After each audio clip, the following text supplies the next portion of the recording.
Good afternoon. The hearing will come to order. This is a joint hearing of two subcommittees of the Senate Judiciary Committee, the Subcommittee on Constitution and that on Oversight, Agency Action, Federal Rights, and Federal Courts. Thanks to Senator Grassley, the chairman of the full committee, for allowing us to proceed at the subcommittee level on this important legislation. We are considering the Holocaust Expropriated Art Recovery Act, or the HERE Act. Nothing Congress does and nothing anyone could ever do can right the wrongs of the Holocaust.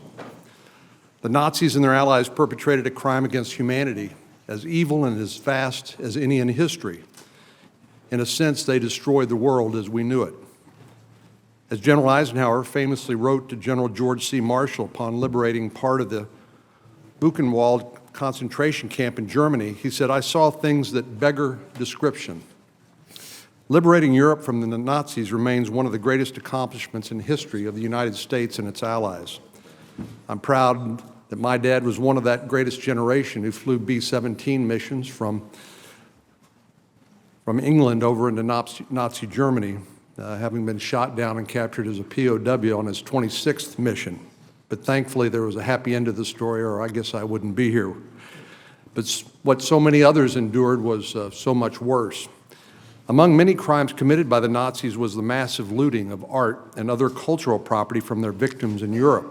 Estimates of the amount reached as high as several million objects. In the immediate aftermath of World War II, the United States collected and cataloged an incredible amount of looted artistic property and undertook to repatriate lost art to its native country. But for a variety of reasons, about some of which we will hear today, much of it never reached the people it was taken from in the first place. Decades later, though, when more information began to come to light about the scope of the Nazis' crimes, the United States government resolved to do better. So in 1998, we convened the Washington Conference with more than 40 nations present. Together, we urged the victims and their heirs to come forward to reclaim their heritage and promised to take steps expeditiously to achieve a just and fair solution to their claims. That same year, Congress expressed its sense that all governments should undertake good faith efforts to facilitate the return of private and public property, such as works of art, to the rightful owners in cases where assets were confiscated from the claimant during the period of Nazi rule. And then in 2009, the United States and nearly 50 other nations issued the Terezin Declaration, urging the signatories, including the United States, to ensure that their legal systems facilitated the just and fair solutions and that claims were resolved based on the facts and the merits of the claims and all of the relevant documents submitted by the parties. The HERE Act will ensure that the U.S. government meets its commitment to these international pledges. Fundamentally, but for a limited time, it enables claimants to proceed to the merits of their claims in a court with jurisdiction.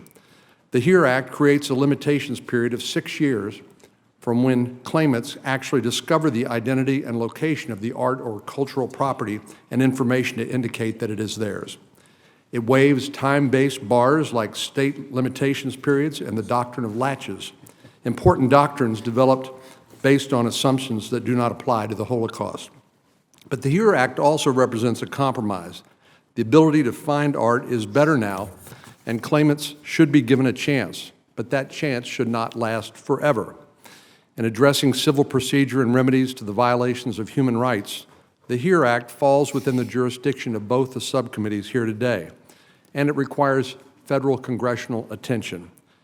As the U.S. Court of Appeals for the Ninth Circuit wrote, the power to wage and resolve war, including the power to legislate restitution and reparations, is one that has been exclusively reserved to the national government by the Constitution.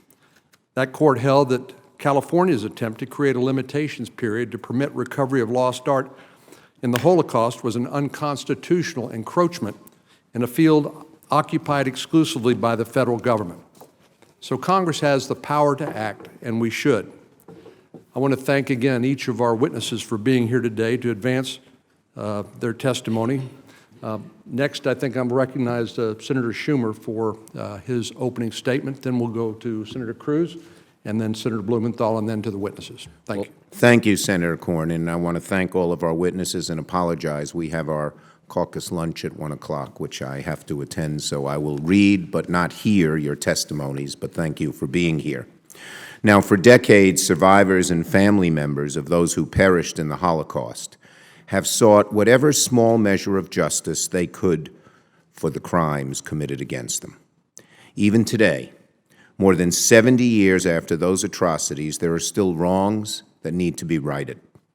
And while there are so many things that we can never recover from the Holocaust, so many lives taken from us, it is our moral duty to help those survivors and their families achieve what justice can be found. For example, the Nazis not only sought to kill Jews in Europe, they sought to destroy their heritage. Their temples were destroyed, their books were burned, and their art was stolen. The Nazis tried to end European Jewry totally and irrevocably, including the rich intellectual history of the Jews of Europe. They failed. But there's still work to be done to help the survivors and their families reclaim treasured family heirlooms that were stolen from them. Pieces of art that were stolen from Jewish families by the Nazis have been passed down and sold through the years, even though there are survivors and descendants out there who are the rightful owners. The statute of limitations for these crimes has passed. They occurred over 70 years ago, but the existence and location of these pieces of art are still being discovered. The movie Woman in Gold was about one woman's legal fight to recover a piece of her stolen family history. And after seeing Dame Mirren's incredible performance in the movie, I called up Ambassador Lauder and told him I wanted to help these Holocaust victims and their families. So, along with my friend and colleague, Senator Cornyn, Senator Cruz, Senator Blumenthal, we put together legislation to allow victims the opportunity to have their day in court, changing the statute of limitations to allow victims and their families to bring their claims to court once they identify the location of a piece of art that was stolen, instead of when the crime was committed. This not only makes eminent sense, it is morally the right thing to do. It is a drop of justice in what was an ocean of injustice. But it is our duty as legislators to give that justice, that drop, to these families. So I want to thank again Senators Cornyn, Cruz, and Blumenthal for working with me on this important legislation, and I want to thank Chairman Grassley for his willingness to work with us as well. And I thank the witnesses for lending your voices to this important issue, and I hope we can pass this bill as soon as possible. Senator Cruz. Thank you, Mr. Chairman. On this day 72 years ago, American, British, and Canadian troops had fought their way 10 miles inland of Normandy on the coast of France. It was the day after D-Day, which launched the Allies' forces' invasion to free Europe from the grip of the Third Reich. As our troops swept across Europe and into Germany, what they found would shock and appall the world. They liberated places like Dachau and Buchenwald, concentration camps where the Nazis sent unspeakable numbers of Jews to forced labor and many to their death. They also discovered, hidden away in churches and underground mines, countless works of art and other valuable cultural property that the Nazis had taken from their victims. These stolen treasures were not simply the spoils of war. They were the fruits of a policy that stretched back well before the war to 1933, when Hitler and the Nazi Party took power. This policy called for the systematic discrimination and oppression of Jews and other groups whom the Nazis regarded as unacceptable according to their evil ideology. The Nazis enacted laws denying citizenship to Jews, segregating them from German society, banning marriages between them and Germans, and expropriating their property. The goal, of course, was to dehumanize the Jewish people, a process that led inexorably to the so-called final solution, the Nazi euphemism for the policy of extermination. After all, if a regime is willing to strip people of their citizenship, their homes, their businesses, their precious belongings, it is not much further of a step to expect that it may try to take their lives as well. And that's precisely what the Nazis did to the Jewish people on a horrific and unprecedented scale. Sadly, even today, over 70 years later, we're still trying to cope with the consequences of the Holocaust. One consequence that we are here today to address is the Nazis' looting of hundreds of thousands of works of art and other cultural property in what has been described as the greatest displacement of art in human history. Despite the Allies' restitution efforts following the war, much of the stolen property was never reunited with its rightful owners. And over the years, often through sheer happenstance, many works found their way into American museums and galleries. The great dislocations caused by the Holocaust and a world war, followed by a Cold War that lasted another 50 years, made it difficult, if not impossible, for many Holocaust victims and their families to locate or prove the ownership of their stolen valuables. Records were lost or destroyed, some were inaccessible because of the Cold War, and many transfers of property went unrecorded on the black market. To undertake the Herculean task of tracking down lost possessions under these circumstances would have been a tall order, even for a family with the resources to do so. But many surviving families were left with nothing after the war, having narrowly escaped extinction.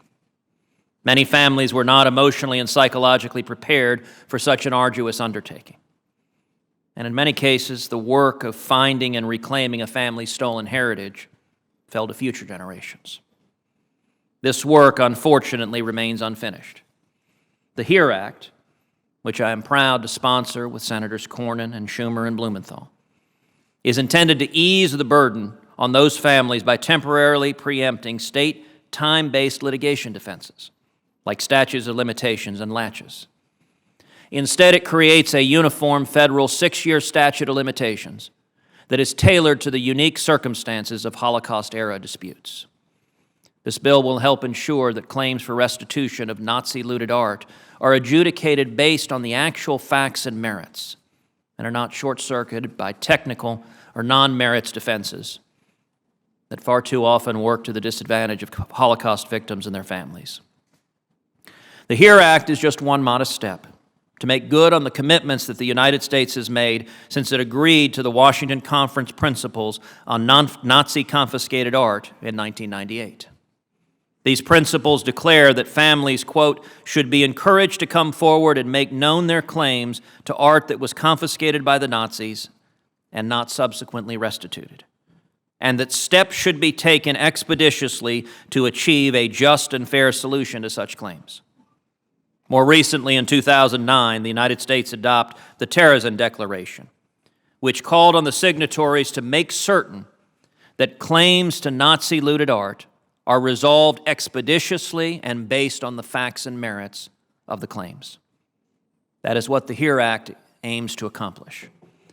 The quest to reunite the families of Holocaust victims with their stolen heritage is ultimately a quest to help them reclaim a tangible link to a happier time in their family's history, a time before the darkness of the Holocaust. That's far more valuable than whatever economic value the works of art or cultural artifacts might have today. Indeed, that is priceless. There are many issues on which the sponsors of this legislation, Senator Cornyn, Senator Blumenthal, Senator Schumer, and I, many issues on which we might disagree.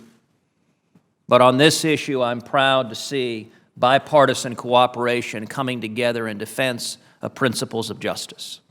That's what this hearing is about, and I'm pleased to welcome the witnesses who are here to testify on these important issues. Senator Blumenthal.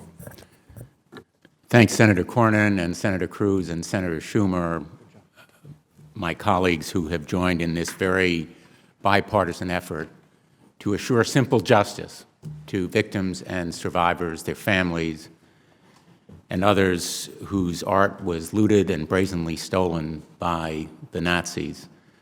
This hearing room has seen a lot of history. This hearing is truly historic. It's a milestone and a landmark in assuring that this Congress speaks on behalf of justice. My father came to this country in 1935 to escape Nazi persecution.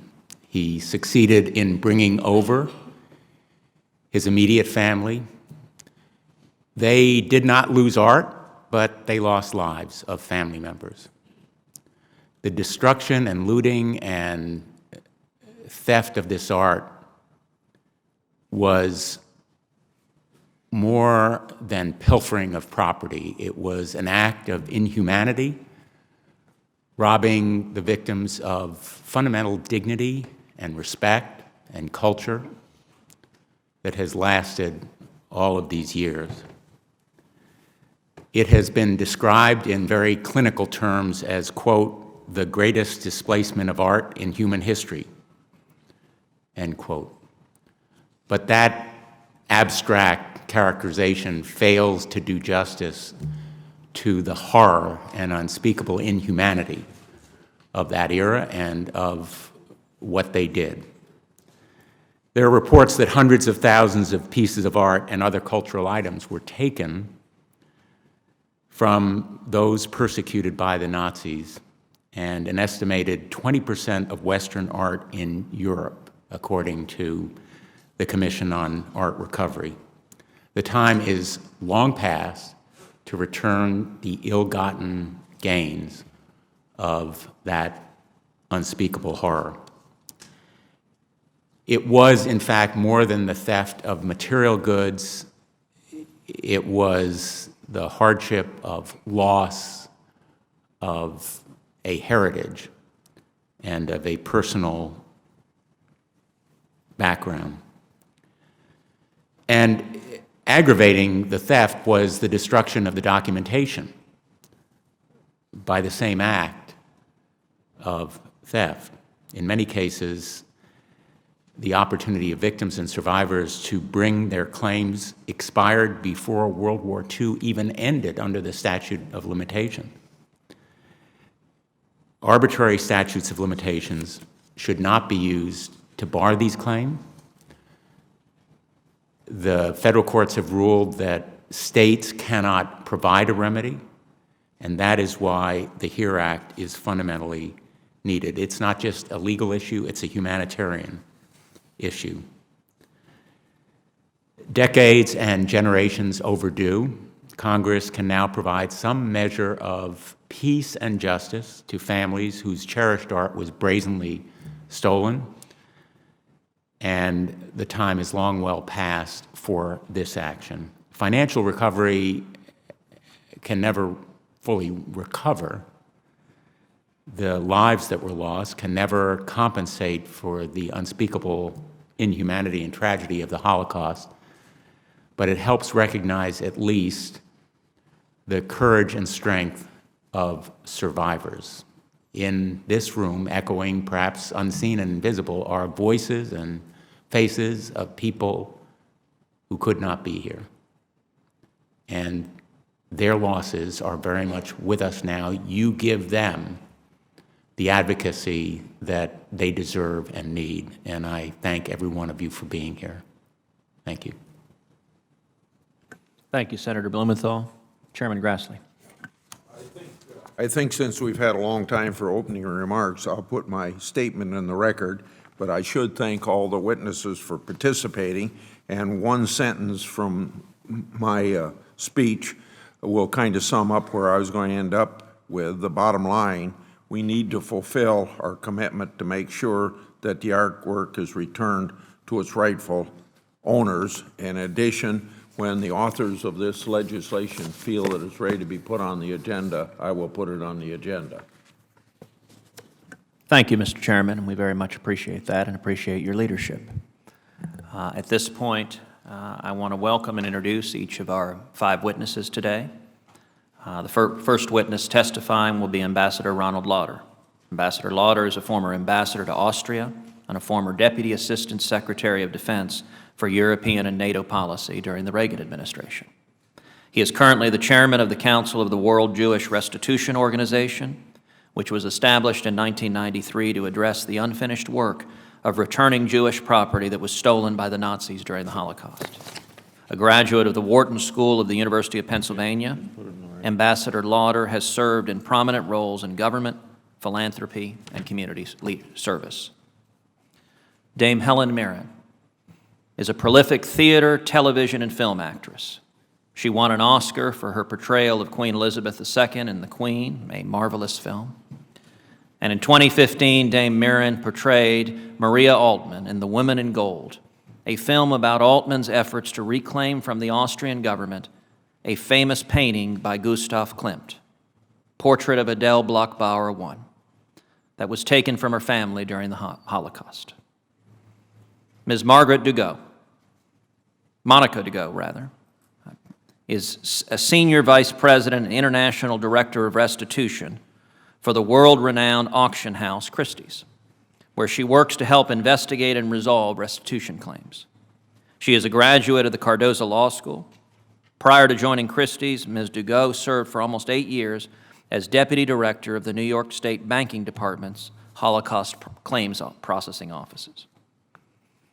Ms. Agnes Perisi is the President of the Commission for Art Recovery, which was established in 1997 to advocate for and assist with efforts to restitute art that was wrongfully taken by the Nazis. She is a graduate of LT University of Law in Budapest and has master's degrees in law from the University of Pennsylvania and McGill University. Ms. Perisi has over 20 years of experience regarding Holocaust-era property claims and litigation. She is currently of counsel to the Paris firm Sofar Avocats. Mr. Simon Goodman. Simon Goodman is a descendant of a German Jewish family that lost many works of art during the Holocaust and has spent decades in a quest to recover them. He is a graduate of Munich University and the author of The Orpheus Clock, a book about his efforts to reclaim his family's heritage. With that, I would ask each of the members of the panel to stand and be sworn in.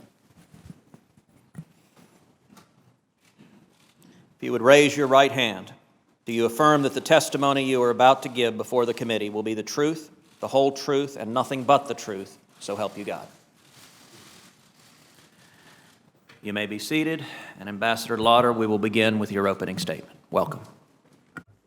Thank you, Senator Cruz. Before I make my remarks, I am President of the World Jewish Congress, and on behalf of the Jewish people, not only in the United States, but everywhere, we say to the Senate, thank you for this law. It's been long overdue, but we thank you very, very much on behalf of the Jewish people.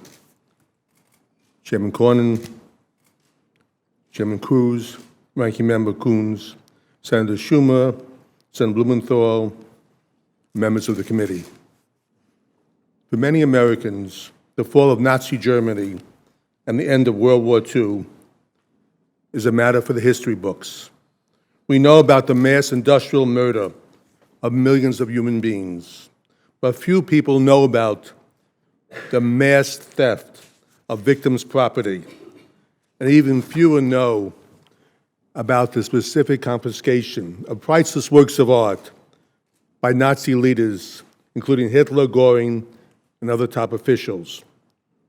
What makes this particular crime even more despicable is that this art theft, probably the greatest in history, was continued by governments, museums, and many known collectors in the decades following the war.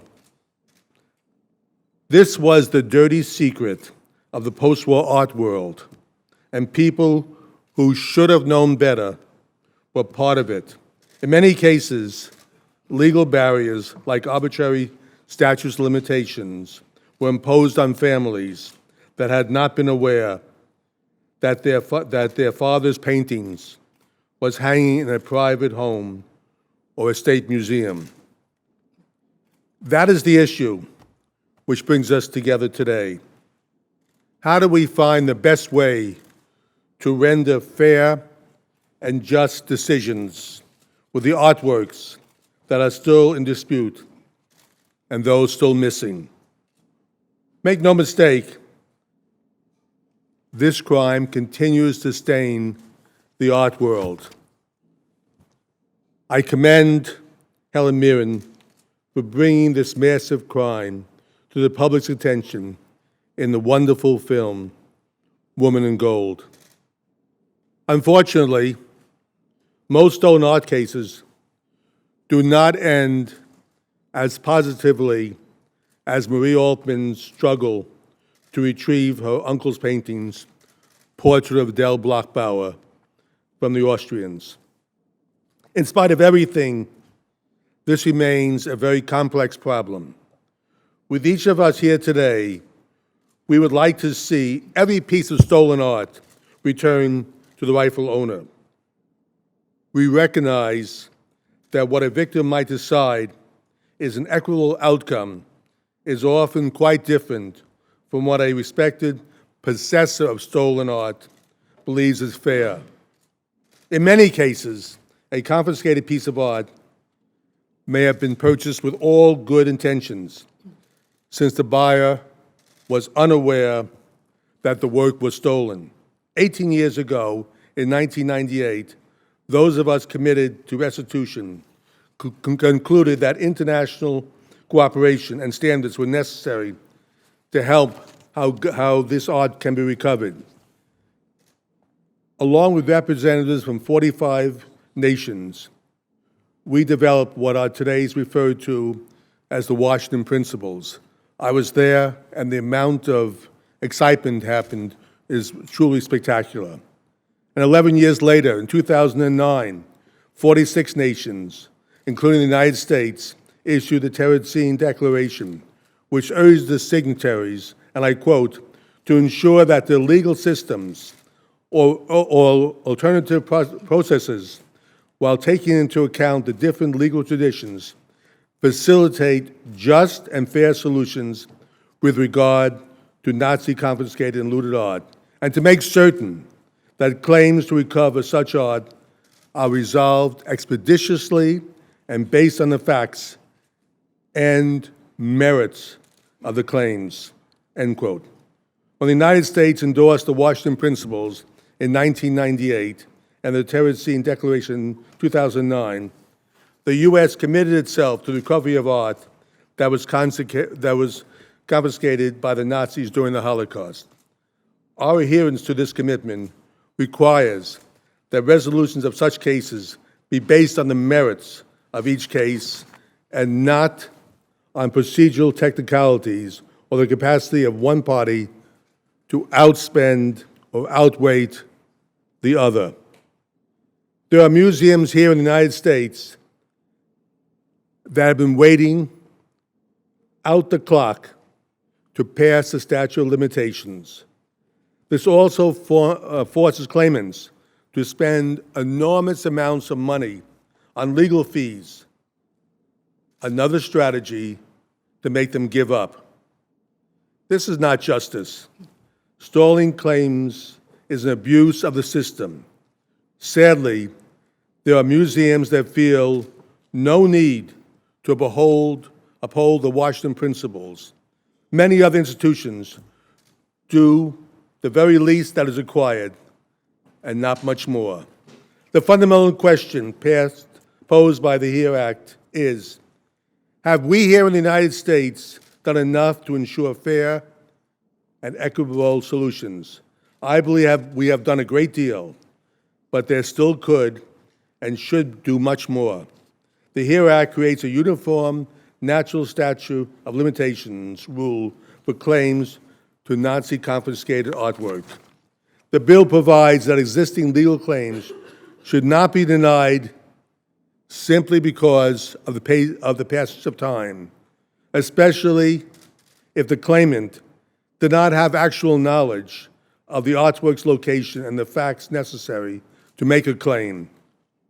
Once a claimant does have the requisite knowledge, he or she cannot and should not sit on their rights. We are suggesting that once a claimant has actual knowledge, they must bring the case to court within 6 years. This bill is also important for what it does not do. It does not prejudice the merits of each case one way or the other. It simply allows claimants to have their day in court and not be thwarted by procedural technicalities.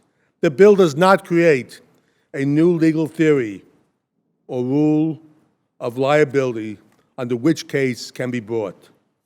In other words, it does not create any new causes of action. The HERE Act's purpose is to advance the cause of justice before the law.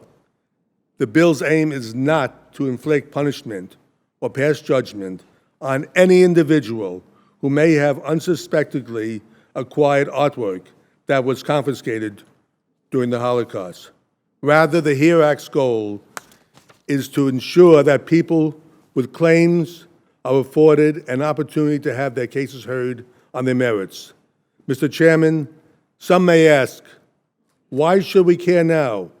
This grand loss of artwork by Nazis was part of the parcel of the evil that was the Holocaust, and it took place before most people alive today were born. But I believe we should care deeply because denying victims of the Holocaust and their families access to a just hearing based on the merits of each case is wrong, plain and simple. There's another reason as well. Denying the justice continues the crimes of the Nazis, and that is unconscionable. It gives victory to the Nazis 71 years after their unconditional defeat. We must always keep in mind that the practicality, every piece of stolen art, a murder was committed. 7 decades after the end of World War II and the Holocaust, resolving this problem is long overdue. If people are truly interested in justice, if they really want to solve this issue, then they should support this legislation. We cannot go back and change what happened, as we can do to stop the continuation of this crime. After more than 70 years, it is time to put these ghosts to rest. It is, in fact, long overdue. Thank you, Mr. Chairman, for this opportunity to speak before the committee today. I want to personally thank Mr. Chairman and Senator Schumer, Senator Cruz, and Senator Blumenthal for introducing this important bipartisan legislation. Thank you very much. Thank you, Ambassador Lauder. Dame Mirren.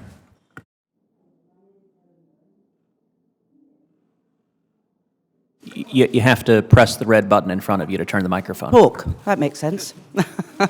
Anyway, I'm Helen Mirren, and I'm an actor who portrayed the role of Maria Altman in the film Woman in Gold. And excuse me if some of you have seen this, but I'll just explain a little bit. This is the true story of a woman who overcame enormous odds and righted a wrong that had stood for decades. 60 years after fleeing Vienna during the Nazi era, Mrs. Altman, who was by then an elderly Jewish woman, began a many years long journey to reclaim family possessions seized by the Nazis. Among them was Gustav Klimt's famous painting of Adela Bloch-Bauer, number 1, which was a painting of her aunt. So the fight to reclaim what was rightfully hers was forced her to fight the Austrian establishment and to take her case to the US Supreme Court. On a more personal level, Maria had to confront those terrible memories of the end of her family life in Vienna, returning to the country she'd been forced to flee by the Nazis and reliving the pain of having everything she held dear being ripped away from her and the people she loved murdered in the death camps. So I personally had to go on a journey portraying Maria Altman. And the journey, I mean, I'm a child of the Second World War. I was born in 1945, and the memory of the Second World War was very much a part of my history.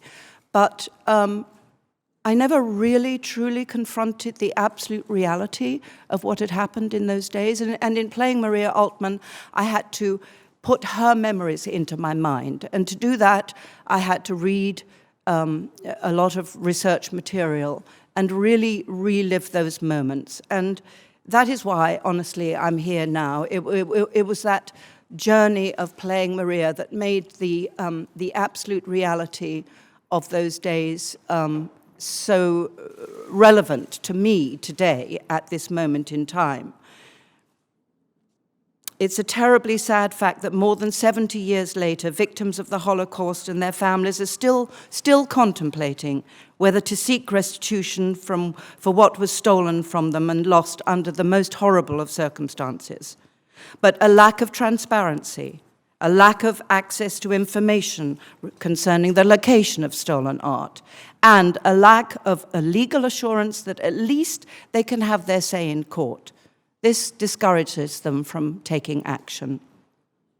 So when considering this issue, it's essential to understand what is preventing the victims of Nazis from reclaiming what is rightfully theirs.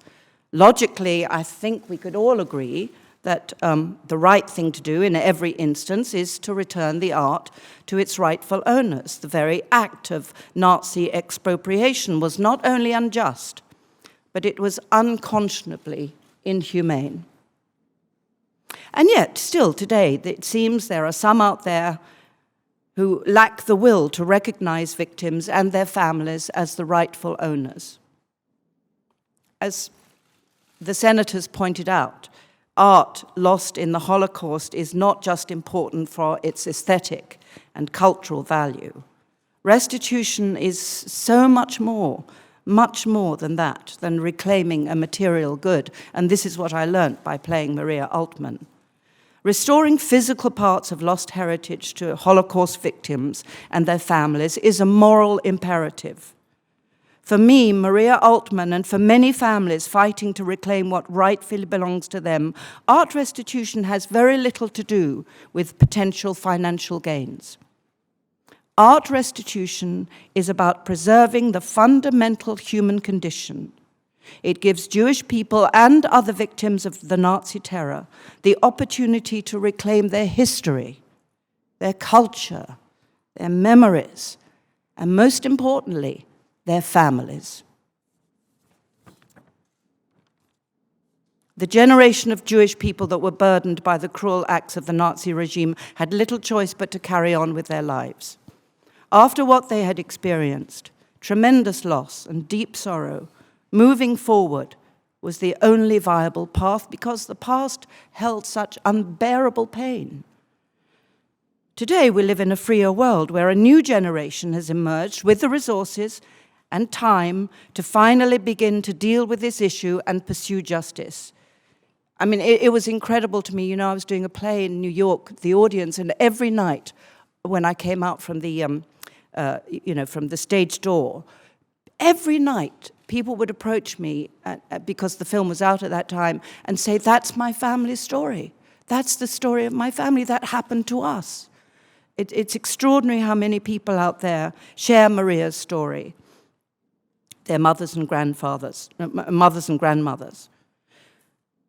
So for what it's worth, Maria Altman's story is one of noble justice, one I believe is important to be told, and the one that should be continued to be told by future generations. And it is a story that is not made possible without this incredible country, the United States of America.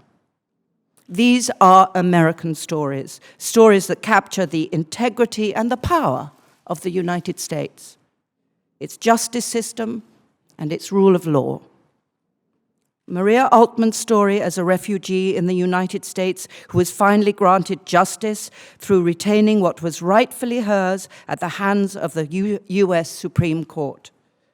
But victims of Nazi theft should not have to demonstrate the boldness and capacity to commit the resources that Maria Altman had in order to recover what is rightfully theirs.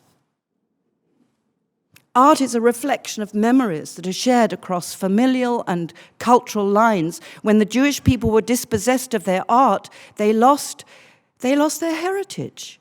Memories were taken along with the art. And to have no memories is like having no family. And that is why art restitution is so imperative. The lives of so many people could be rejuvenated through the actions and the leadership of the US Congress to ensure that fair and equitable solutions in these cases are assured. Greed, cruelty, self-interest, domination will always be with us. It's an easy option. Justice is so much more difficult. It's so much more complex. But we all dream of justice. We're incapable of changing the past, but fortunately we have the ability to make change today. Thank you for your leadership and your efforts to address this issue in these modest reforms contained in the HERE Act, by ensuring that at least here in the United States, access to justice and the courts will be ensured. Thank you very much for this opportunity. Thank you for your testimony. Ms. Duggo. Thank you, Mr. Chairman, members of the committee. Please turn your microphone on. Thank you. Thank you, Mr. Chairman. Good afternoon. I'm Monica Duggo, International Director of Restitution at Christie's. And for the last 12 years, I've overseen the company's responsibilities for dealing with the continued circulation of Nazi looted art by doing our best to keep looted objects off the market. I've been asked to appear today in my individual capacity as a specialist who deals with Nazi looted art issues on a daily basis to offer what context and insight I can into the current state of restitution matters in this country. While Christie's as a corporate entity takes no position on the proposed legislation at hand, it's broadly supportive of measures that enable and promote the fair and just resolution of restitution claims as per the 1998 Washington Conference principles. Today, my goal is to provide what help I can from personal experience and perspective by explaining three key concepts. One, why restitution issues persist in the art market today. Two, how Christie's navigates these issues through our own due diligence and research processes. And three, how we aim to resolve restitution disputes when a title claim arises. Let me start with a bit of background from the market perspective. For many reasons, art restitution was a closed chapter for many decades after World War II. Nazi-looted or questionable art may have been in plain sight in museums and national collections, and much, much more was quietly absorbed into private collections in Europe and the United States, or passed from dealer to dealer over time. The looted art became unshackled from its history, especially for historically or financially modest artworks and poorly documented works, such as Judaica and works on paper. So the circulation of looted artwork, by which I mean not just paintings, but drawings, objects, books, and so on the art market, has been inevitable. I wish to emphasize that this is not just a problem for Jews, but is much broader. Even many people who were not or did not consider themselves Jewish were persecuted on one basis or another. Just as the scope of Nazi looting was enormous to the point of being almost unimaginable, the scope of these legacy issues is also enormous. Estimates range from as little as a few 100,000 objects to as high as several million. The monetary value of each of these objects ranges from tens of dollars to tens of millions of dollars. The emotional value to the rightful owners and their families who view these objects as part of their heritage may be beyond estimate. So how then does Christie's navigate sales of artwork given these legacy issues? Christie's handles a large volume of art and collectibles and has been involved in Nazi-era restitution for about 20 years now. We have a dedicated restitution team, and there's also a strong thread of responsibility running through our entire business operation. As a global market leader, we set a high standard for the profession and act in a self-policing capacity through an internal system of checks and balances. We conduct thorough due diligence as a service to our consignors and buyers to protect Christie's good reputation in the commercial market. But we also engage with the issue of art restitution because we have a moral and ethical responsibility to do so. We respect the heirs and claimants to looted collections, and we equally respect the position of collectors and future collectors buying and selling through Christie's. It's important to understand that Christie's role in the marketplace is that of an intermediary or broker. We do not take title to the art we sell. We act on behalf of our consignors. Claimants in these matters may include the victim or their direct heirs. Consignors are generally good faith purchasers who have no direct connection to any theft or forced sale in the past. Therefore, on a practical level, we need to ensure as far as we're able that we're not taking on a consignment of an artwork or object for which there's an unresolved Nazi-era ownership claim. If through our research we find that we can't convey good title to an individual artwork, we'll decline to sell it. In cases where it becomes clear that there's an outstanding ownership claim, Christie's can act as a neutral third party, working through the facts of the case towards an amicable resolution. A resolution may involve a physical return of the work or a negotiated settlement agreement, which sometimes results in a sale of the restituted item and division of the proceeds. But by remaining a neutral intermediary and by being committed to promoting solutions to restitution matters, Christie's helps to maintain a safe and trusted marketplace where buyers, sellers, and heirs all know that we're committed to addressing, to the best of our ability, any Nazi-era issue in the provenances of the works we offer. Let me take a moment to explain the provenance research process. Christie's vets almost every pre-1945 artwork consigned to us for sale for possible issues. We do this across many types of art and objects and regardless of estimated value. This means we're looking at about 100,000 items a year. In our due diligence work, we look for sensitive names in the provenance of artworks, names indicating an artwork may have been in a victim's collection or in the possession of a notorious Nazi collector, or it may have passed through the hands of complicit dealers. We look for physical signs of confiscation, markings, labels, and other signs that a work changed hands at this sensitive time. We check artworks against up to a dozen databases of looted and stolen artwork for possible matches in our own records. Where we find a potential issue, we undertake whatever research we think necessary to lay or address concerns. Unfortunately, complete information is rarely available, and the fragmented presentation and lack of centralization of information greatly increases the challenges to our limited resources. In the last decade, we've handled over 200 claims, the majority for financially modest artworks, which nonetheless have real emotional, sentimental, or cultural resonance for the claimants. When these claims do arise as a result of our research findings, Christie's follows a preferred approach, which is to advocate for a negotiated settlement between parties based on the facts of the case, rather than potentially costly and time-consuming litigation. Essentially, our approach is to act as an informed and expert intermediary between the claimant and the current holder of the claimed artwork. We try to help each party understand the other's position and to help interpret or contextualize information, especially at a sensitive and often upsetting time. Our goal is to establish a fair, amicable, transparent, and practical dialogue to bring about a fair, amicable, transparent, and practical claims resolution. Having an ethical, moral, and practical discussion between claimant and holder is often the most productive route. There is often some legal, ethical, and moral correctness on each side, as well as a high degree of emotionality. We try to navigate these troubled waters acting as a neutral party to protect the market and to bring some semblance of fairness and perhaps closure to both sides. I hope this overview gives you a sense of the scale of the legacy issues active in the art market today and how Christie seeks to navigate them with care and attention and work with parties on both sides of disputes to reach fair and equitable agreements. Thank you, Mr. Chairman and the committee, for inviting me to join this distinguished panel here today and for continuing to draw attention to the issues that affect all of us in the international restitution community. Thank you very much, Ms. Perisi. Chairman Cruz, Senator Blumenthal, members of the committee. I would like to join the other members of the panel in thanking you for the opportunity to testify in support of the HERE Act. The United States has been committed to assist with the restitution of Nazi-era confiscated artwork for over 70 years, and I commend you for introducing a bill that is the next step to uphold that commitment in the spirit of the Washington Conference principles. In a January 2016 decision, the D.C. Circuit Court found that clarification was still needed regarding Holocaust-era property looting. In Simon versus the Republic of Hungary, the court went as far as to state that the illicit taking of art during the Holocaust did more than effectuate genocide or serve as a means of carrying out genocide. Rather, we see the expropriation as themselves genocide. Just like the prosecution of genocide should never be barred by statute of limitations, in the same manner, works of art and valued property taken during a campaign of genocide should be deemed as forever tainted.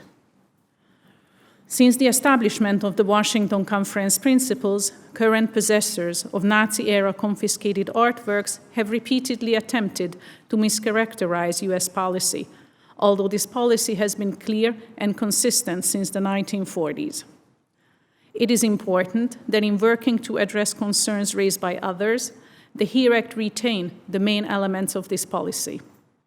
A bill aimed at ensuring claimants to have access to justice should not become a vehicle to federally protect those who have been fighting all along to keep these cases out of courts.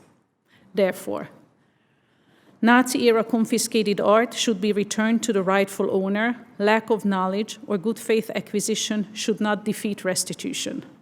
Nazi-era confiscated art, or Holocaust-era looted art, or all of the other terms generally used to describe the cultural annihilation of Jews during a campaign of genocide means all types of property loss by people persecuted during the Nazi era, regardless of the reason for the persecution or the geographic location. The committee should consider that the HERE Act would not achieve its purpose of enabling claimants to come forward if it eliminates one type of procedural obstacle in order to replace it with another. To cite some concerns, narrowing the definition of looted art, shifting the burden of proof unnecessarily in some instances to the claimant, and generally adding or confirming other procedural obstacles. Cases related to Holocaust looted art should only be adjudicated on the merits. Statute of limitations and laches are intended to abort the adjudication of stale claims. These procedural doctrines were not designed to deal with the greatest art theft in history. One of the main justifications for statute of limitations and laches concerns the unfair burden of imposing on the current possessor the obligation to conserve evidence of legitimate ownership for decades. In the case of Nazi-era looted art, the burden is on the claimant to produce evidence of legitimate ownership that may be not decades but a century old, a task dramatically complicated by the fact that the original owner often disappeared along with the proof of ownership. Provenance research was almost impossible right after liberation, but today there is much more information available. To be clear, the HERE Act will not create a new cause of action and is not retroactive in nature. However, those claims that have not been adjudicated should now be heard on their merits only. For example, take the cases where under applicable state law, statute of limitations has already passed before the end of World War II. Is it really reasonable to deny a restitution case because the victim failed to file a case while he or she was enslaved in the Nazi death camp? Some states have statute of limitations rules that are more favorable to claimants. The HERE Act should not operate to extinguish claims that are valid under the laws of these states. I therefore urge the senators to ensure that this is also reflected in the final version of the Act. I thank the committee for this opportunity to share my experience and knowledge in support of the HERE Act. I hope to serve as a resource to the committee as you consider this legislation, and I hope we can all celebrate the 18th anniversary of the Washington Conference together with the passage of the HERE Act. Thank you very much. Mr. Goodman. Thank you, Chairman Cruz, Senator Blumenthal, Senator Tillis, all the members of the committee. I'm grateful for this opportunity to testify in support of the Holocaust Expropriated Art Recovery Act. My name is Simon Goodman, and for the last 20 years, I've dedicated my life to recovering my grandfather Fritz Goodman's art collection, lost between 1940 and 1945. Fritz Goodman was murdered in Theresienstadt in April 1944, but it was not until 1994 when my father died and I inherited his correspondence that I became aware of my father's solitary and largely unsuccessful quest to regain his own father's dispersed collection. My father never shared with me what he was doing. It was probably too painful. My father did survive, obviously, the war in Britain, although badly wounded during the war. As soon as victory was declared, he returned to the Netherlands, only to find his parents gone and the family home stripped bare. In addition, almost all my grandfather's letters, documents, photos concerning the Goodman art collection had been destroyed by the Nazis. His library was also shipped to Germany. My father's only recourse was to try to sketch an inventory from memory. Meanwhile, the governments affecting my family, at least those of the Netherlands, France, and West Germany, erected severe bureaucratic barriers, making restitution next to impossible. The Dutch usually insisted on being paid before returning anything, but more often they simply absorbed artworks into their own national collection. The West Germans denied knowledge of any pieces from my family's collection being in West Germany and suggested my father look behind the Iron Curtain. Today, we know that many works were in fact smuggled through Switzerland at the end of the war and gradually filtered into the world art market, including the United States. My quest began in earnest in 1995, when, 50 years after the war, the Allies began to declassify World War II documents, including thousands relating to art looting. Gradually, the US archives and those of Britain, France, Holland, and Germany began to make available transcripts of the depositions major Nazi looters gave to the Allies at the end of the war. Only in 2002 was I able to uncover the room-by-room inventories Hitler's art agents made of my grandparents' home. To this day, these archives are still being updated and digitized. Just 2 months ago, the Dutch archives finally made available an actual image of a painting that had eluded my family for over 75 years, since being removed from our home in 1940 during the occupation. After 20 years of research, I have by no means finished tabulating the well over 1,000 artworks and antiques lost by my family during the Holocaust. All of which brings me to the concept of statute of limitations and any potential delay implied by laches. After my father died, the first painting I found was in Chicago at the end of 1995. In the case that followed, it's called Goodman versus Searle, the defendant claimed the statute of limitation had expired, even though the painting had been hidden from view for 30 years. Then it was exhibited briefly twice, and then hidden again from view for another 20 years. They also claimed we should have acted sooner after the painting was first exhibited, despite the fact that they had changed the title of the painting. Another defense was that my family had not been duly diligent, despite my father's 5 decades of endless search. In contrast, no particular diligence is required from the purchaser of an artwork. The mere assumption of good faith is often sufficient for declaring a buyer to be in good faith. Furthermore, under Swiss law, for instance, a good faith purchaser of stolen property automatically acquires good title. In addition, it was not until the 1990s that the art trade began to track seriously the provenance of artworks. I would like to think that I represent all claimant families in saying that the removal of any unfair restrictions which hinder the claims of Holocaust victims and their heirs would be long overdue, but most welcome.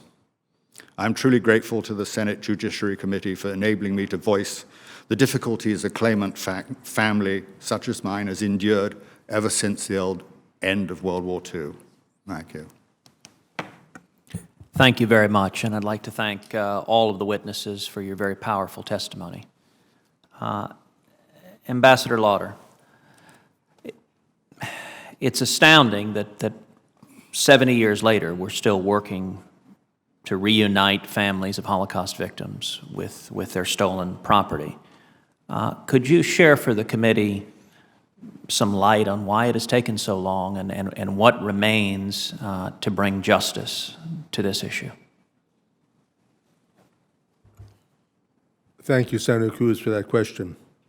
The first aspect I just heard about is the fact that a great many of the records were destroyed, and the descendants of these various families that had looted art really had no record going on. We had to really work on a record base. We started with the organization that I had around 1990, and it took us literally 10 years to reconstruct many of the records. It wasn't until almost the year 2000 that we had necessary records. The problem was that although we had necessary records and we knew where many of the pieces were, most museums that had records started to stonewall us, and each case became an actual fight. And the result was that it wasn't until very recently, and I thank Dame Helen's appearance in a Woman in Gold and Mr. Weinstein for having made the movie, that the public really got more aware of it. And I wonder, frankly, if it wasn't for this movie and wasn't for what was happening, would this hearing, would this law ever come forth? So it's a question of time. It's a question of knowledge of what happened. And today, we're seeing something remarkable. I wish this legislation had happened 10 or 20 years ago, but the fact is it's happened. It's going to have a major effect on the future. And many, many works of art that have been, so I use the expression, the last prisoners of World War II, will finally find the rightful owners. And again, I thank the Senate and I thank the Congress for what they're doing.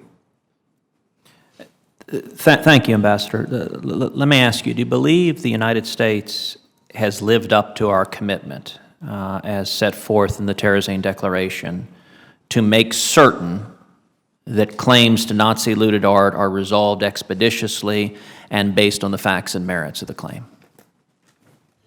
The answer is yes and no. Yes, we have in many cases, and no, we have in certain cases. There have been organizations and art that's been returned correctly, and there's been other art that's been, let's say, found a way to make either the statute of limitations or other factors stopping it. And very often it's very difficult for a museum when they're told that one of their best pieces of art is a piece stolen, they try to find ways to stop it. The other question is provenance research. Many paintings, there's a question of what happened to them between 1939 and 1945. And sometimes the Germans kept very good records, other times the records were destroyed. And it's a question of trying to put together the things. But in the will, the United States has tried to live up to the Washington Declaration and the Terezin Declarations. But at times, there's been stopped by the lack of necessary laws. And this is what the HERE Act, I think, does. Thank you. Dame Mirren, you testified that a lot of people had approached you and shared that their family stories were like Maria's stories, or their mother's story, or the grandmother's stories. Are there any of those conversations that were particularly memorable or compelling that you would be able to share with the committee? Idiot. I think that it wasn't so much specifically one story, but the fact that there were so many of them. As I said, every night, I would say every night outside the stage door, someone would approach me with great emotion and say how much this film had meant to them. I think it was finally to see the telling of their story revealed to the world that they found so deeply moving, exciting, and utterly meaningful. Just the fact that their stories that had been secret and suppressed, or even if they tried to tell people, nobody wanted to listen. The fact that finally someone was listening, and I think that was what was so very important for them. Thank you. Let me finally mention, Ms. Peristegi, in your testimony, you said that it would be that the HERE Act would not achieve its purpose of enabling claimants to come forward if it eliminates one type of procedural obstacle in order to replace it with another. I can certainly say that is not my intention, and I'm confident that's not the intention of any of the authors of this legislation. So let me invite you, and indeed invite every member of this panel, to work with our staff. You can work with my chief counsel, and if there are specific revisions that you believe would improve this legislation, and in particular prevent the inadvertent creation of additional obstacles, we would certainly invite you to share that with our team, because it is my intention, and I believe the intention of all of the authors of this legislation, to remove the procedural barriers and allow an adjudication on the merits so that justice may be served. It has been far too long, and justice needs to be carried out. And so I would invite everyone on the panel to work with our team to make sure that there are not any inadvertent barriers put in place. With that, Senator Blumenthal.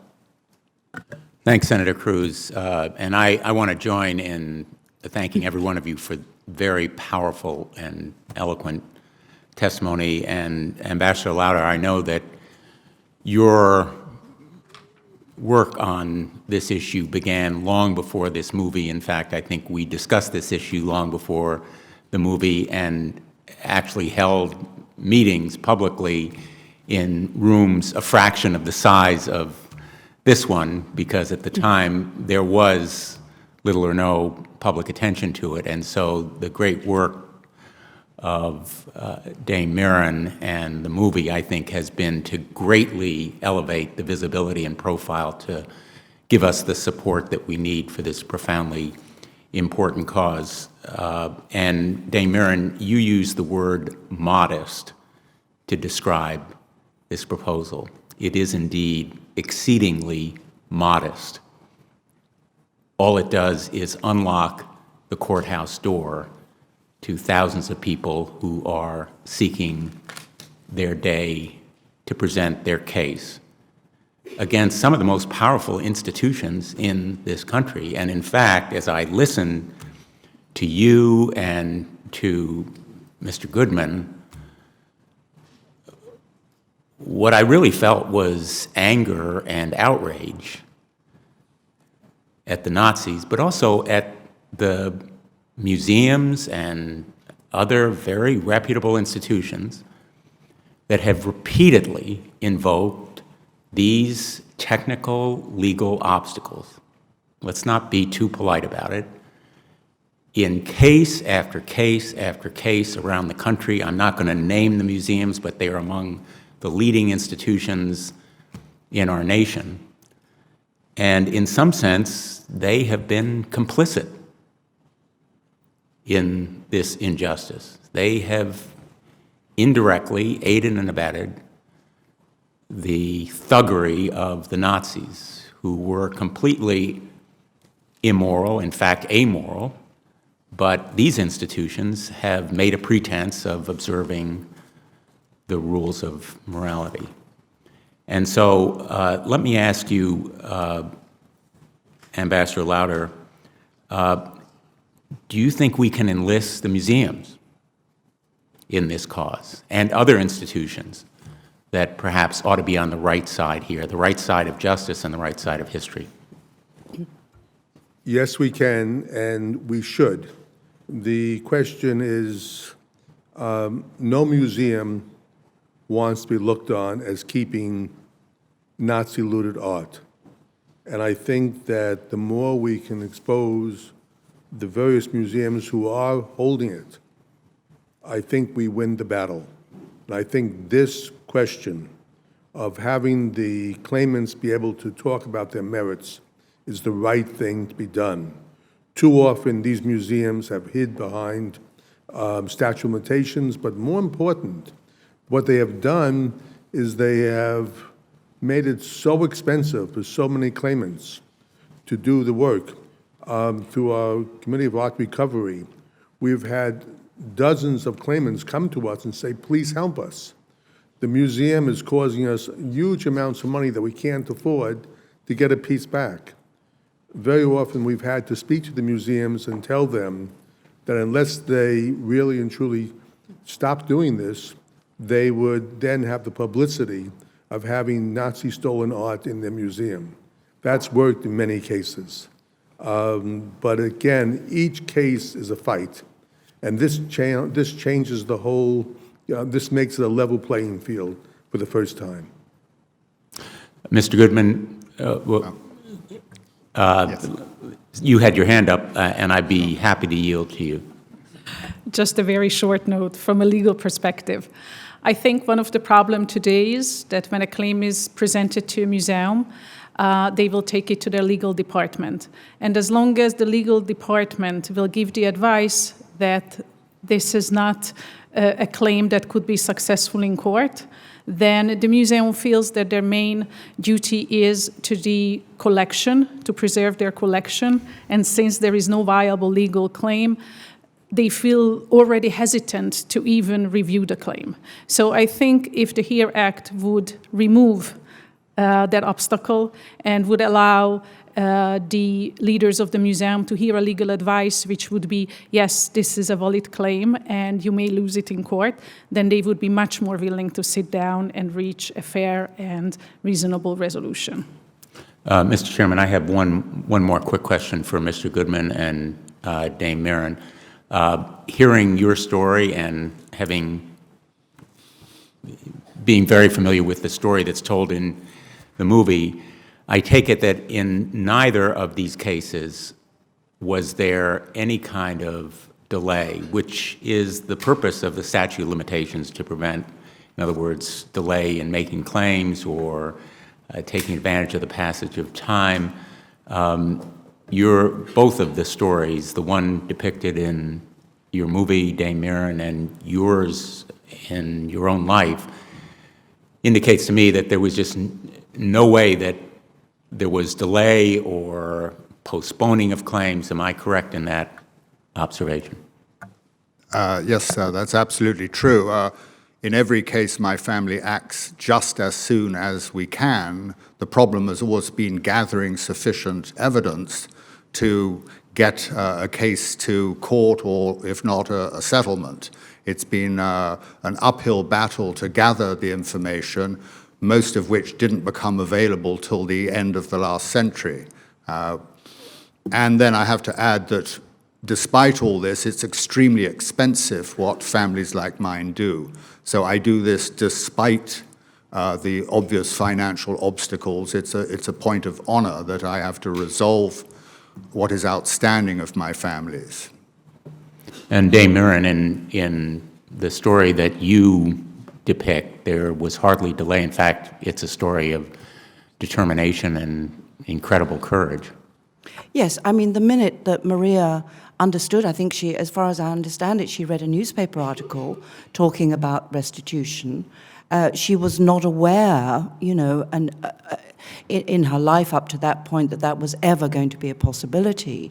And suddenly it was revealed, I guess the law was changed or something happened, and she realized now that there was a possibility to do that. And the minute she understood that, she started this many, many years, I think it was 10 or more years that it took her to get to the point of the art coming back to her.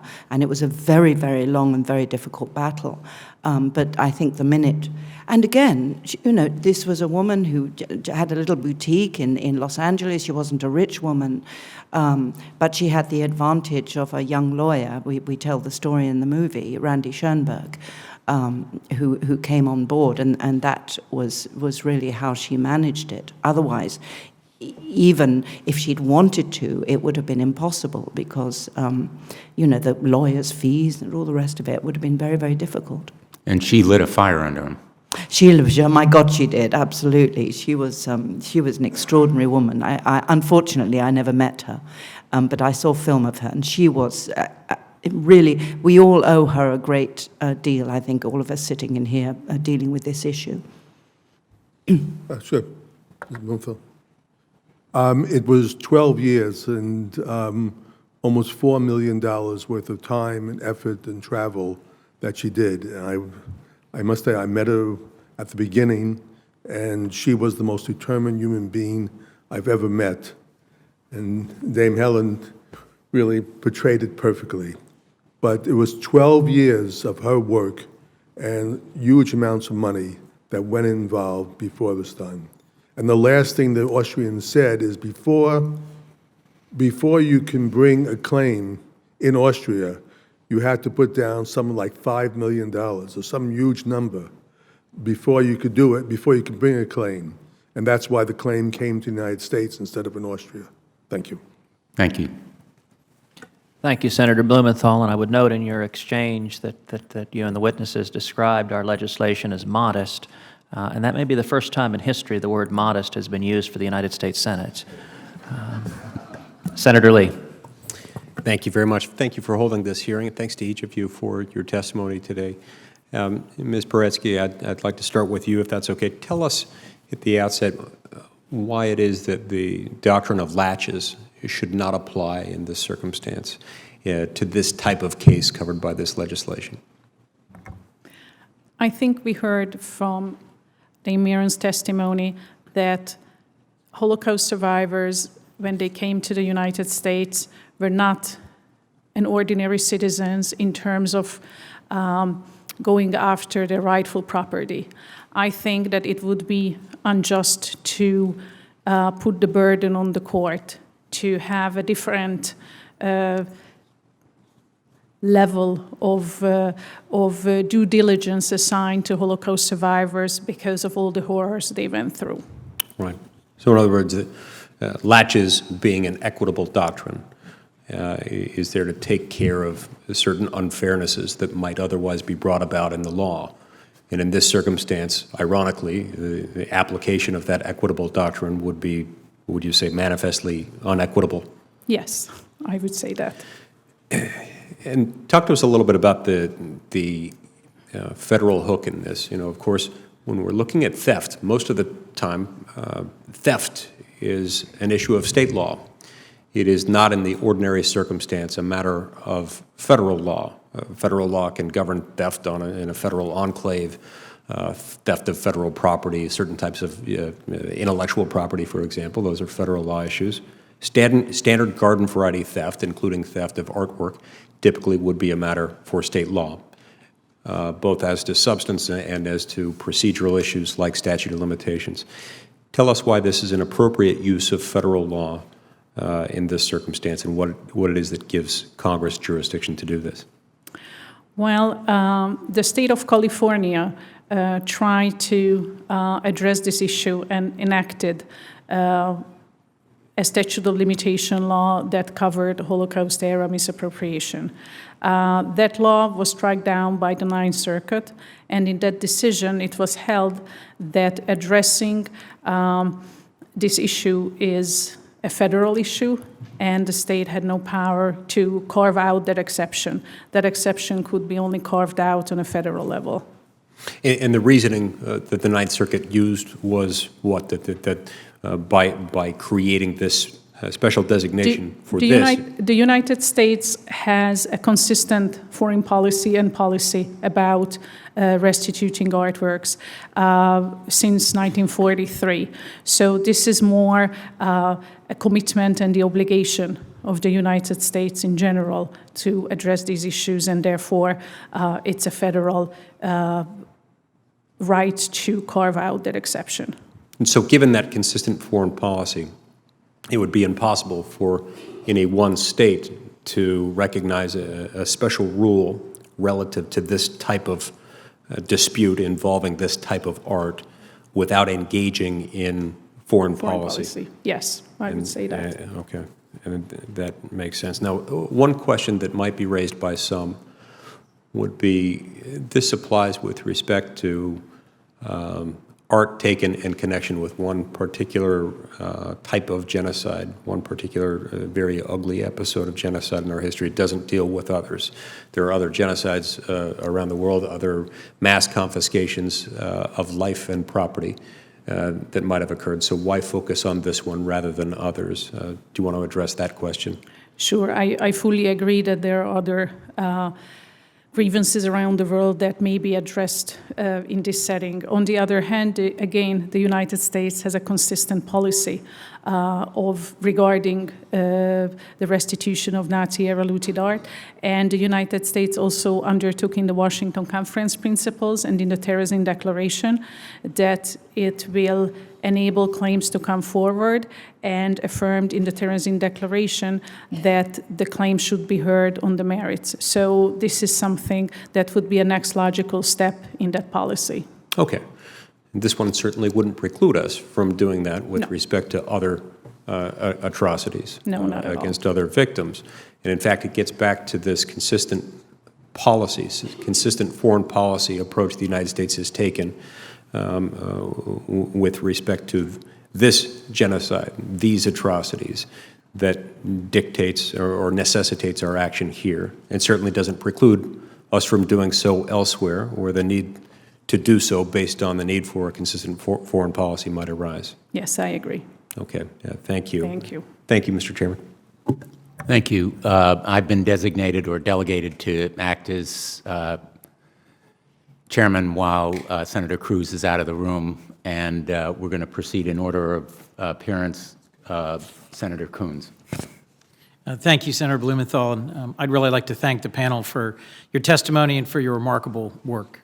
To Ambassador Lauder, just the very idea that the work that you are doing is to set free the last prisoners of the Second World War is such a powerful visual and emotional symbol. And Dame Mirren, it is such an honor to be with you. Your work together, both of you, and the testimony of the whole panel is a reminder of the power of art, of film to move, and of a painting to inspire years and years of work and millions of dollars of investment in making sure it's restored to its rightful owner. And I'm grateful for the work of the senators who've convened this hearing on an important piece of legislation. Let me start, if I could, Mr. Goodman, with you. How would the HERE Act, if it had been law at the time, made a difference? How might it have supported, or how could it support your efforts to recover your family's stolen art? In the first instance that my family found themselves in U.S. court in Goodman versus Searle in Chicago, we won the first motion to dismiss. However, my family felt obliged to settle out of court because we had no guarantee we would win, or that the judge would not throw the case out based on our case having expired the statute of limitations. So we had to accept second best because we were on strong moral ground but very weak legal ground. And also it's my belief that if the Senate here can further our cause, law aside, the mood that would be set by the Senate would be sending a message to museums and the art business in general that a settlement is welcome and long overdue. So yes, next time I end up in court, no doubt, this would be a great help. I mean, there are a few paintings I'm still trying to track. It's worth mentioning that there are still at least 20 good paintings missing from my family's collection, several gold Renaissance sculptures, and at least 300 important antiques. So the search goes on. We're talking about statute of limitations. I've been working non-stop at this for 20 years, and I've uncovered a lot, but there's still a lot more to find. So I don't know where I'll be next year. This would certainly, if this passes, would be a huge help to my family, and it establishes a moral record as well that we should follow. Thank you, Mr. Goodman. Ms. Peristegi, just what sort of information would you imagine that claimants would have to offer from an evidentiary standpoint that would be different with the HERE Act in future actions? Well, in some of these cases, the actions of previous family members, the ancestors, were questioned. Whether they were diligent, whether they did the right thing, whether they did the right research, whether they negotiated too long or too short. So a lot of issues came up that I think was open to interpretation. And what I think this act will bring is certainty. And the best way to resolve these claims, if both sides know where the law stands, because then you can sit down and reach a resolution. And Mr. Duggo, do you think the art world would respond in a constructive and positive way, or do you think there might be other vehicles found for delay, or are there real concerns about this legislation? I can only speak to, with regards to Christie's, and I believe that we see ourselves aligned with the spirit of the bill, but because from an art market perspective, we need to be able to convey good title. And so therefore, we need to look at the facts of the case and make sure that there isn't any taint on the artwork. So again, without commenting specifically on the bill, what basically the bill is proposing is already basically a business template that we already have instituted at Christie's, which is negotiated settlements and making sure that we're looking at the facts case by case and achieving sort of that fair and just solution as espoused by the Washington Conference principles. Thank you. And Dame Mirren, if I might, just a last question. The comment's been made that, you know, the looting of art by the Nazis was in some ways a piece of their larger horrific campaign to destroy an entire people and their culture. Today, we're engaged in a conflict with ISIS, which is doing very similar things. Yes. It's looting and destroying cultural artifacts of an entire region. How do you see the impact, not just on those who are the victims of Nazi actions and have been dedicating, as Mr. Goodman has, as Ambassador Lauder has, so much of their time in their life to undoing those injustices, but what sort of impact do you think this might have on the appreciation in the world of the value of cultural treasures?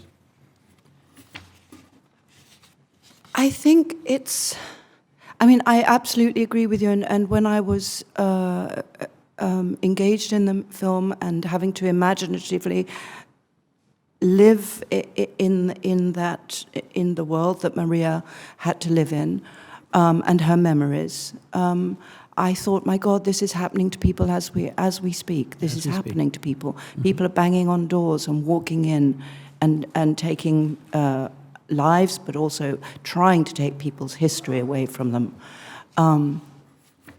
And as the sort of horrors of what happened in the Second World War came, as I grew up and I began to learn about them and understand more and more, the thing that really affected me the most, and does to this day, is the idea of losing all trace of your existence on this planet. All trace. Even if you personally survived. To live in a world with absolutely no family, no history, no memories, no photograph albums, no one to talk to and say, what was grandma like? And not to have a picture of grandma, those simple human things. This is why I feel very strongly that this is nothing to do with money.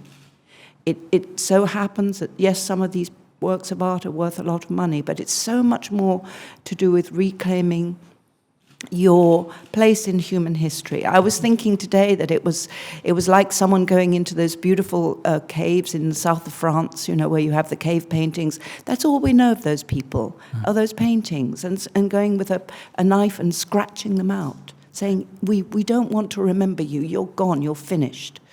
And so, yes, it's happening as we speak, and it's something that we must be eternally vigilant against, eternally. Great. Thank you so much for your testimony. I'd like to thank the whole panel. Thank you, Mr. Chairman. Thank you, Senator Coons. Senator Tillis. Thank you, Senator Cruz. I want to thank you and Senator Cornyn and Senator Blumenthal and others for working on this bill. Ambassador Lauder, can you give me an idea of how many, do we have any rough idea of how many pieces are still outstanding, number of people that are still waiting to take action like Mr. Goodman have taken? There is no good numbers, obviously. We can say there is probably 200,000 to 300,000 works of art somewhere in the world that have been unaccounted for. I'm talking about major works of art, because the minor ones we'll never know, but the major ones we've seen from the records that the Nazi kept, what they stole. But it doesn't even touch the amount of drawings and prints, the amount of furniture that was never recorded. But the closest we can say is probably a couple 100,000 works of art still out there somewhere.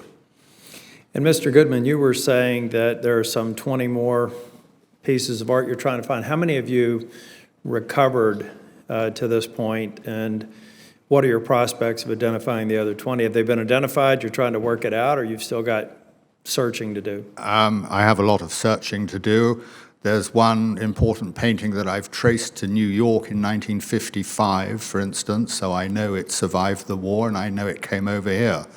Beyond that, I have the testimony of the heirs of two different art galleries that conflicts, so one of them is probably lying to me and I can't yet figure out which.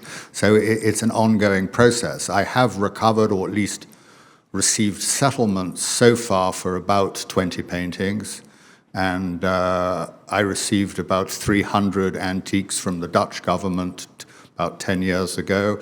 I've had settlements from the French government, and most recently I had an important settlement from Germany, the state of Baden-Württemberg, for 2 gold Renaissance clocks. So it's kept me very busy the last few years, but it's by no means finished. Mr. Goodman, when you talk about settlements, what are the natures? Give me an idea of what the nature of a settlement would look like. In some cases, I have to settle for a nominal sum, maybe 40, 50% of the real value, but I have to weigh that against what legal action might cost if I was actually, entitled in a sense or to get to court. And then it all depends where I find something. I recently found a painting in Switzerland where legally I don't have a leg to stand on, but for emotional reasons, I actually got the consignor to give me 50% of the proceeds. I would like to get something back. I found a painting in Los Angeles, where I live, about a mile from where my home, and that collector, after I'd talked to him for about a year, actually took it off his wall and helped load it in the back of my car. So they're good people and they're bad people in all this. If you think about the HERE Act, it wouldn't seem to me there'd be a terribly politically charged debate here. But what about in Europe and other originating countries? What sorts of challenges do we have or opposition is there to what the senators are trying to do with the HERE Act? Mr. Stiga. There is a difference between most of continental Europe and the US legal system. One of the fundamental differences that statute of limitations is prescriptive in Europe. What it means is that after the passage of time, the title actually transfers to the possessor. While in the United States, statute of limitation is procedural, which means that a claimant would be barred to recover the artwork, but good title would never pass. So in Europe, if someone is holding a Nazi-era looted art after certain years, even if he gives it back to the original owner, he can go to court and reclaim it from the original owner. In the United States, if a current possessor gives it back to the original owner and goes to court, he'll never be able to reclaim it. So the legal systems are completely different. And one of the reasons why Europe, most of the countries in Europe, France, Germany, Austria, Holland, the UK, took the option to establish commissions or special laws or adjudicating bodies is because they couldn't change statute of limitation laws in Europe. In the United States, the last 16, 18 years, there have been town hall meetings and all sorts of efforts to establish some sort of a commission. But in the United States, most of the museums are privately owned, and in Europe, they are publicly owned, so most of them.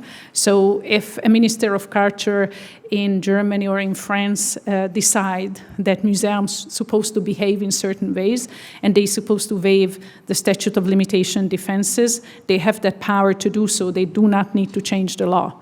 In the United States, you don't have such a government body who can direct the museums to waive these defenses, and therefore you need to change the law, and in the United States you can.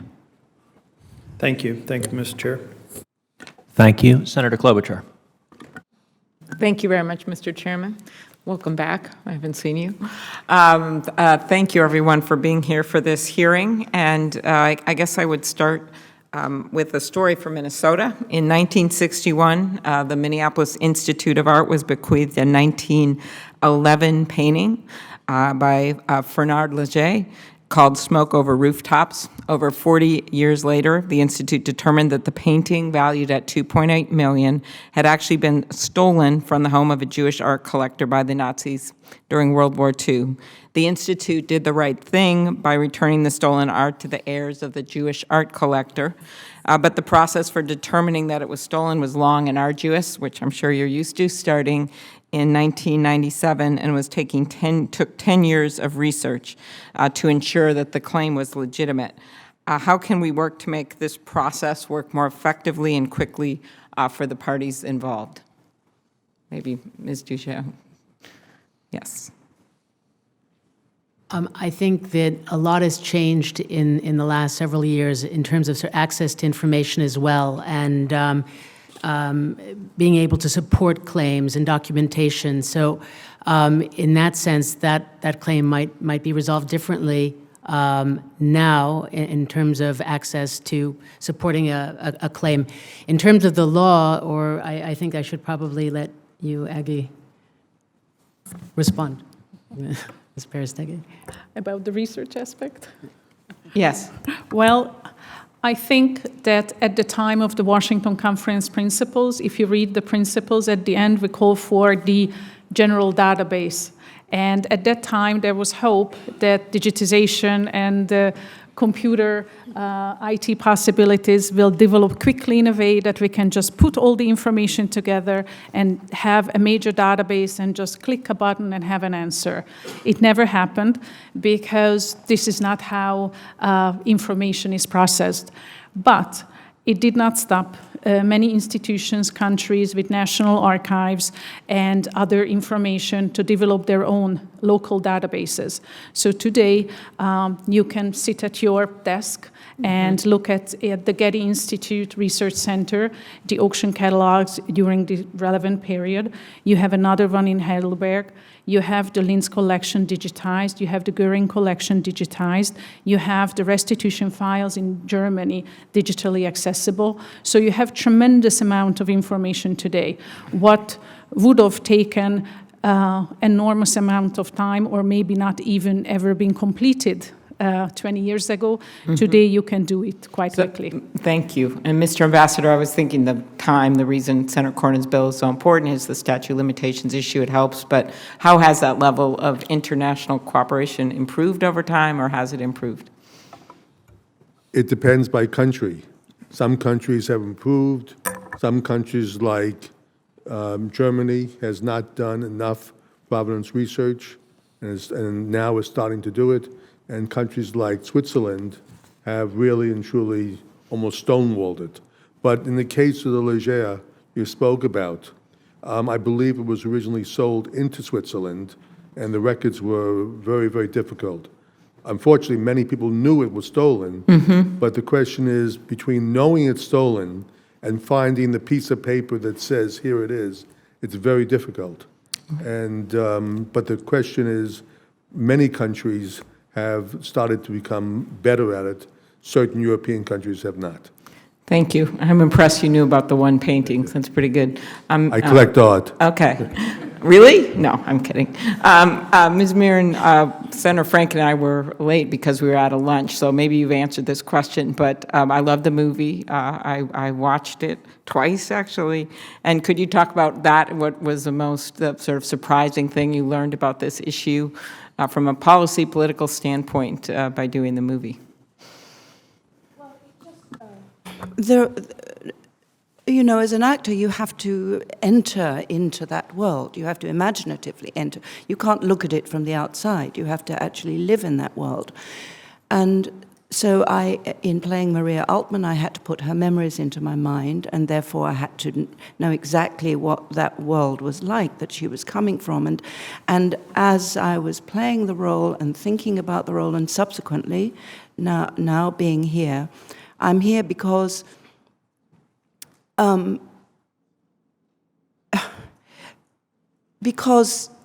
emotional, I mean, you know, all the time playing the role, I was thinking, supposing someone came to my door tonight, a group of guys thumped on the door, broke it in, walked into my house, and took everything that I own.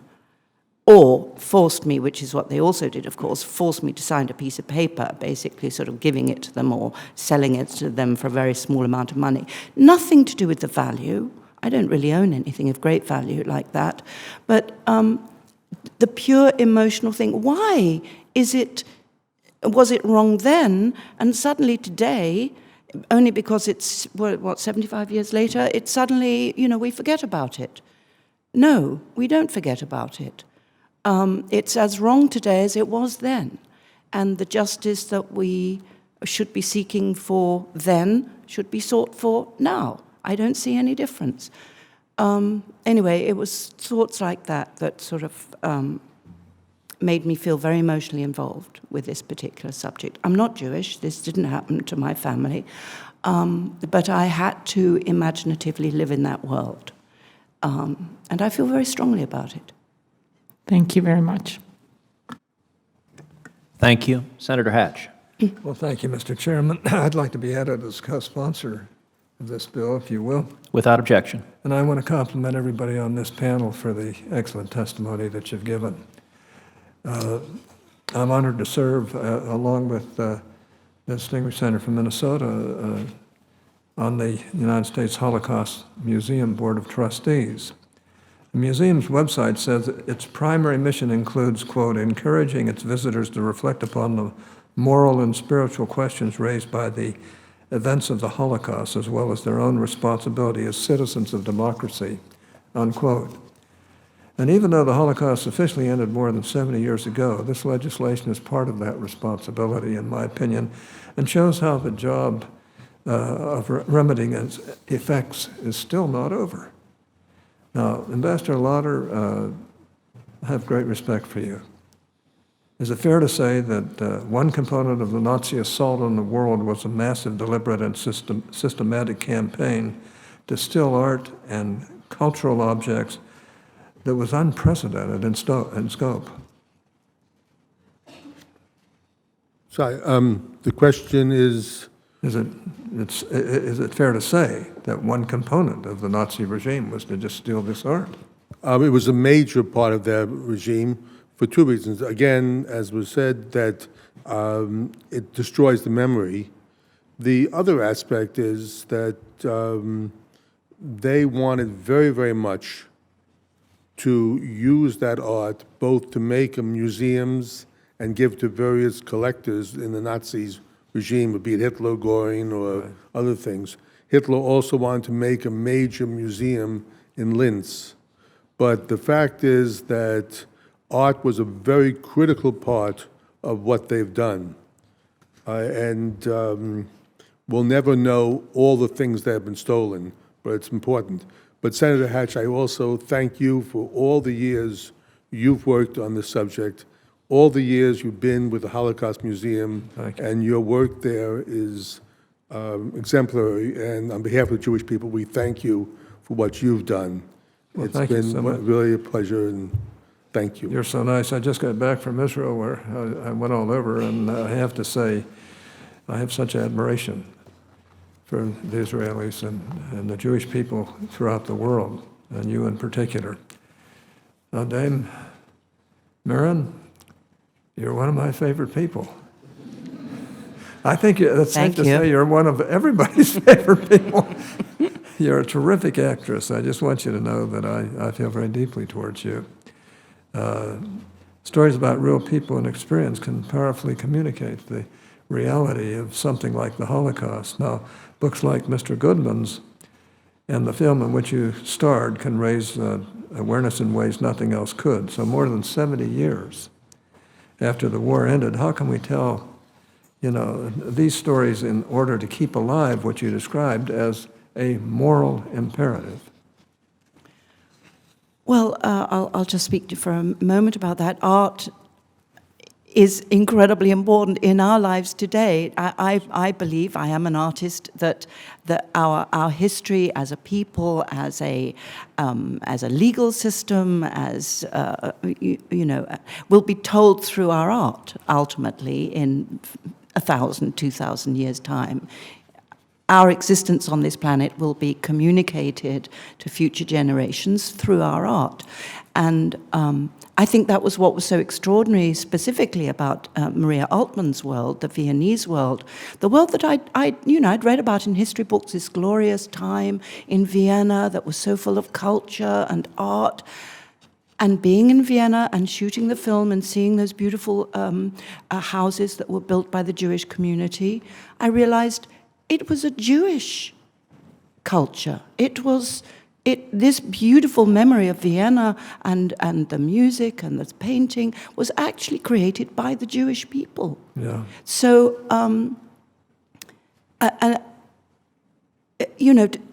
to try and take that away from them, it just is was just so unutterably cruel and unfair. Anyway, I guess that's what I'm saying, is that our memory as a people on this planet is created by our artistic contribution. Well, I agree. Thank you. Mr. Chairman, could I ask one more question? Thank you. Mrs. Peristegi, am I pronouncing that right? I hope so. One concern that might be raised about this bill is its impact on the system of federalism, because many of these claims would be brought under state law in state court. Now, Senator Lee did raise this to a degree. Now, I want to understand why Congress may legitimately step in and preempt these state rules.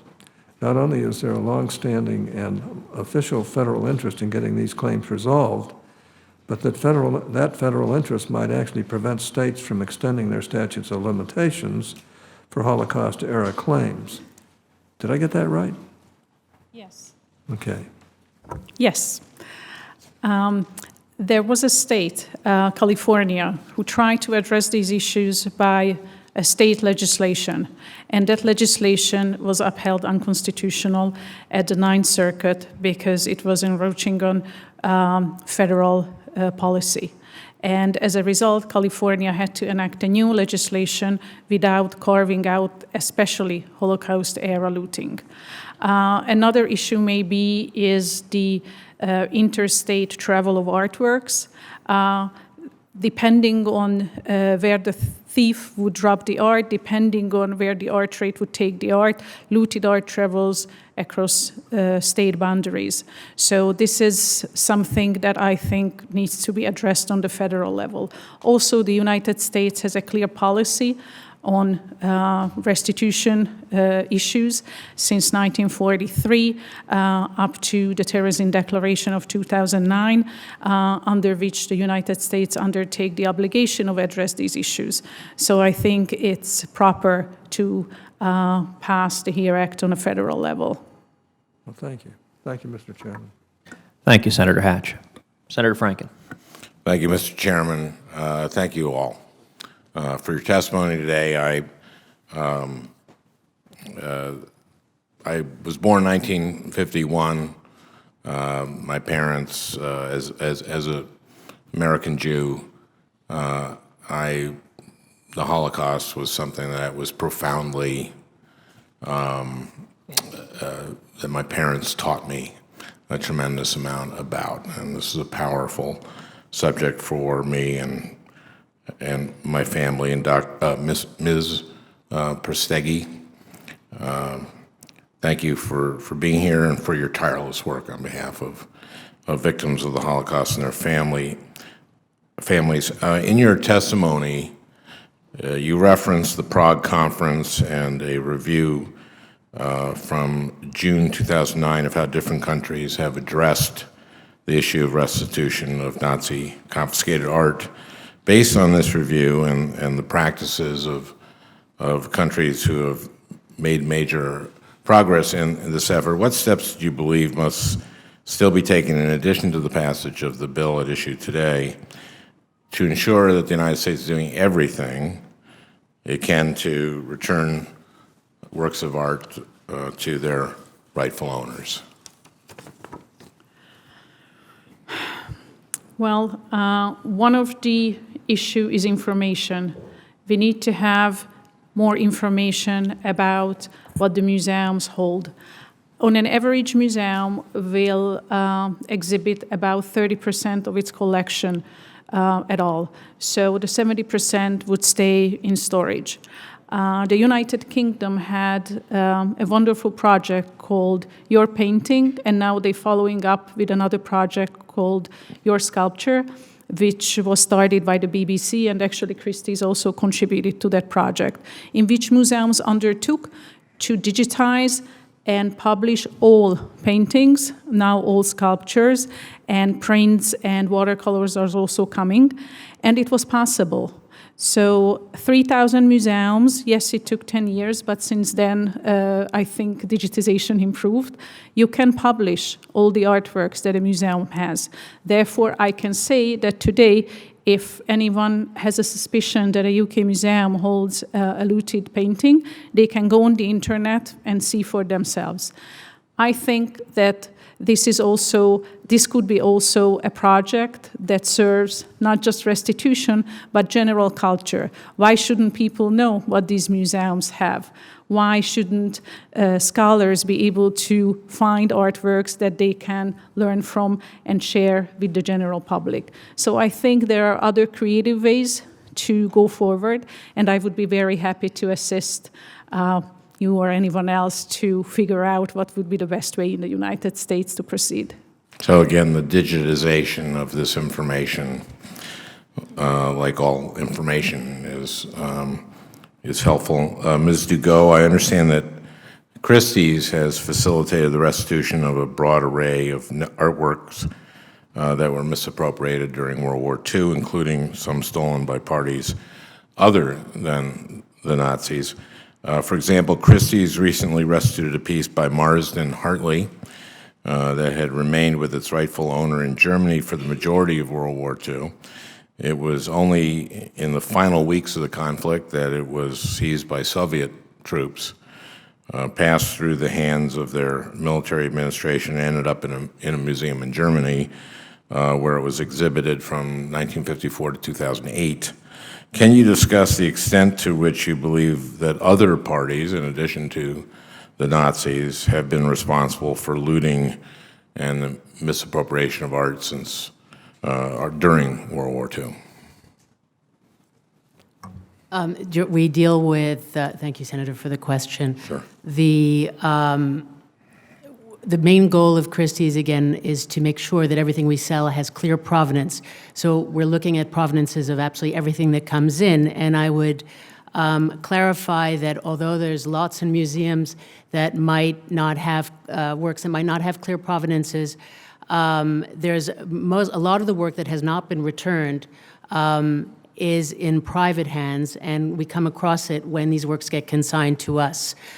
During World War II, there was also, you had looting by the Nazis, and afterwards you had looting by the Stasi.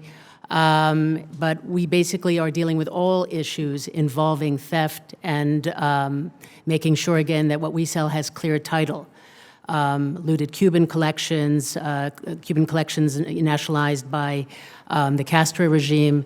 So we basically are doing thorough due diligence. We have a thorough due diligence program and looking at every single work of art that gets consigned to us to make sure that it has clear provenance. And when it doesn't, or when there's a question, we aim to clarify that history of ownership.